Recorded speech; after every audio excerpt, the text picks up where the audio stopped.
Yes, that's right, the list you love so much, we made a part 2 for you. I heard your cries for less influencer videos and more content like this, and boy oh boy did we deliver. It's called movie magic for a reason, because the art of filmmaking is all about making you look in one direction while they do something else. Don't feel too bad if you fell for these movie tricks, in fact, that's what makes them so great. Welcome back to InformOverload, I'm your bacon overlord and host Johnny Rogers, and you're watching the #1 tea-spilling entertainment news show on the internet. Also, if you happen to be new here and you don't want to miss another daily video from us, just tap that subscribe button to join our notification squad. Now, without any further delay, let's get right into today's list of the top 10 tricks in movies you fell for, part 2. In at number 10, celebrity distractions. Something killed my wife. There couldn't possibly be a more frustrating trick that some movie makers use than the celebrity distraction. If you see a super big celebrity in a not so great film, like the remake of Godzilla for example, just know that you're about to get duped, and boy did we get duped by Bryan Cranston in the 2014 remake of Godzilla. They sold that film like he was in a major role and would play a monumental part in the rebirth of this big lizard franchise. Although, spoiler alert, they killed him off early in the film, and that was the first time I ever walked out of a movie theater. Just got up, left my popcorn and Skittles, and just walked right out. Didn't waste any time. Just crawled over people to get to the door faster. Cranston wasn't even in on it though. He later said that his character's premature death was a mistake and a waste, and I couldn't agree more. This was simply a tactic used by the PR team to bring in more attention, knowing full well that he wasn't in a majority of the film. In at number 9, guerrilla filmmaking. Not like an actual gorilla holding a camera, that'd be hilarious though. The Blair Witch Project unearthed and popularized a whole new genre in the world of horror and filmmaking in general. They filmed it in such a creative way that people actually believed that it was real. That's next level filmmaking, but if you look close, you know that you're being tricked. This is called guerrilla filmmaking, and by simply filming like this, you give off a more unpolished and shaky footage. But when done in collaboration with a good plot line, you can pull off some crazy stuff, and people will be invested because it feels real. Paranormal Activity is another great example of using that very basic method of just filming how a normal person would, and then they switched it up and used a lot of security camera footage, but it all felt very real. We know it's not, but filmmaking is about suspending your disbelief, and that's why we call it movie magic. In at number 8, animal attacks. There is a very good reason that Leo won the Academy Award for Best Actor in The Revenant. That scene of him fighting with a bear is absolutely intense, and much like guerrilla filmmaking, makes you feel like it's actually happening. Although pull the curtain aside and you find out that the bear is actually a very large man in a blue suit. Funny enough, animal CGI acting is its very own style of acting that requires a unique set of skills. You gotta be able to act like a dog, and the actor has to pretend that you're a dog. I mean, it sounds easy, but I guarantee I wouldn't be able to stop myself from laughing. I would just be bursting out at every scene. The Revenant production designer Jack Fisk said that the bear attack scene was rehearsed with a stunt department for months before they even got on set in Squamish, British Columbia. Then in the scenes where you see him kind of being thrown around a bit, they actually lined an area with a 25-foot rubber tree so that he would kind of like just safely bump into them. Bumper cars, kind of like that. The real pulling and dragging was done by strapping him onto a harness with cables attached so that the stunt team could kind of sort of yank him back and forth. Kinda, sorta. So, on your hands and feet, picking someone up, throwing them around. The stuntman was transformed with the help of this blue suit and computer-generated effects.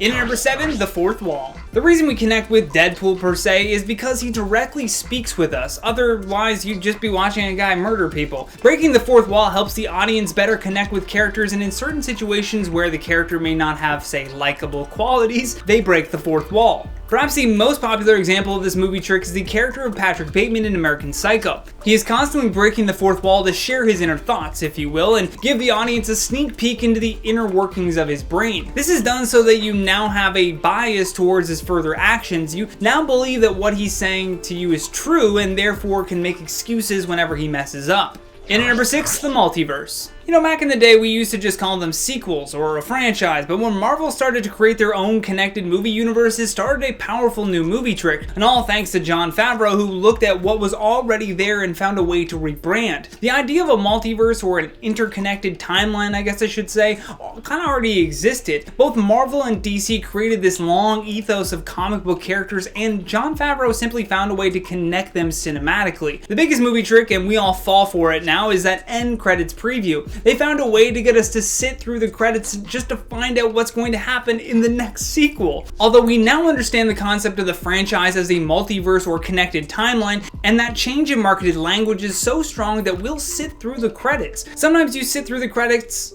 and there's nothing. Aquaman. Changing the language on extending characters throughout multiple films made people want to see the next film more, and I feel like it's due to sequels getting such a bad rap, but man, did they ever find a way to flip the tables on that one. I mean, hats off to Jon Favreau. That wasn't bad, bro. In at number 5, Easter eggs. Filmmakers use Easter eggs in their films not only to make you pay attention to everything happening in a scene, but also so that you'll watch it multiple times to find them. It's like joining an exclusive club when you're the first one to identify an Easter egg in a movie. This trick though has been around for a long time and is most often used by video game developers. Much like why they use Easter eggs, filmmakers discovered that they could do the same. It's all manufactured by them to make you feel special for keeping up with their movies. I mean, sometimes you'll have brilliant directors who use Easter eggs to showcase their own cult classics. Director James Wan is a prime example of someone who knows how to use Easter eggs correctly. I mean, before directing Aquaman, James had a passion for horror films and created some really good ones. I mean, he's responsible for the Saw franchise, The Conjuring, and in Aquaman, he hid the Annabelle doll from The Conjuring and many other cool things like H.P. Lovecraft's The Dunwich Horrors, and James was inspired by this Lovecraftian classic and its similarities between the creatures of the trench and the monster guarding Atlan's trident. In at number 4, plot twists. Plot twists are becoming more and more obvious nowadays, so some filmmakers generally stay away from them, but it's still a very useful movie trick. A plot twist is simply a writing device that can make your film be unforgettable. If they can engross you into their storyline and then make something happen that you never saw coming, that shock factor immediately pulls you in. Now you have absolutely no idea about what's going to happen, and therefore you are at the whim of the director. Obviously, the biggest plot twist and most popularized one is The Sixth Sense starring Bruce Willis, but my favorite plot twist of all time was in Shutter Island. U.S. Marshal Teddy Daniels investigates the disappearance of a murderer from a hospital for the criminally insane, although towards the end he begins to realize that he is the murderer that they're looking for. Then they slowly reveal that everything you just watched him go through was orchestrated by the doctors. In at number 3, the puzzle. A good way to really make a plot twist work though is to layer your film with puzzles. For example, Christopher Nolan's film Inception did just this and it came together beautifully. Even though at first glance the dream adventures with Leo seemed confusing,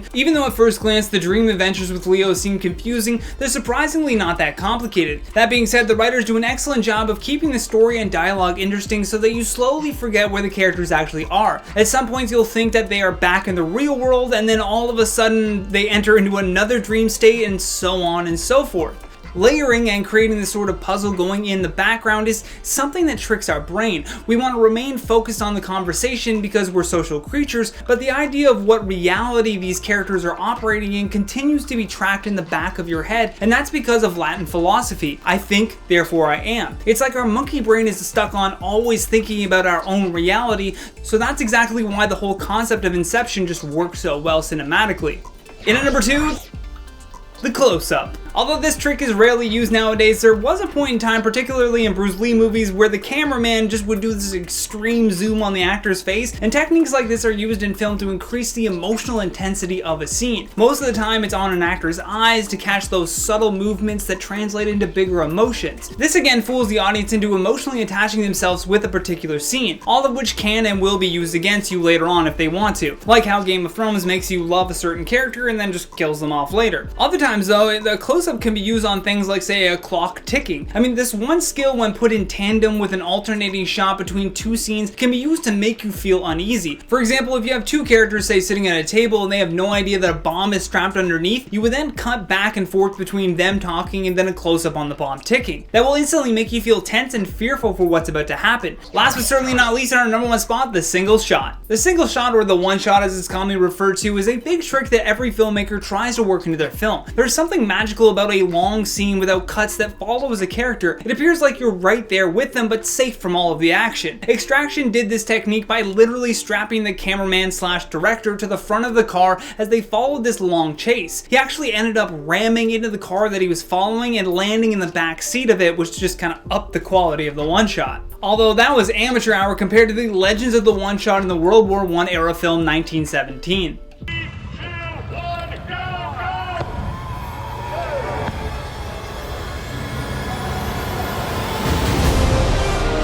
They literally literally made the entire film feel like a constant one-shot. Absolute brilliance, and when you look at what goes into it, you'll be amazed. I mean, every new shot has to end exactly where the last one stopped for it to just even come together seamlessly. And I think I'm over my time right now. So I apologize for not being able to check out any of your comments, but I look forward to shouting you out on the next video. And that has been the top 10 tricks in movies that you fell for, part 2. Thank you so much for watching, and thank you to our editors for your hard work. I feel like this was going to be a long one. And if you enjoyed this video, please hit that like and subscribe button. Don't forget to leave us a comment down below with your thoughts on today's list. And for more videos like this one, all you gotta do is tap that playlist when it pops up. From InformOverload, my name is Johnny Rogers, aka the Bacon Overlord. And until next time, stay classy.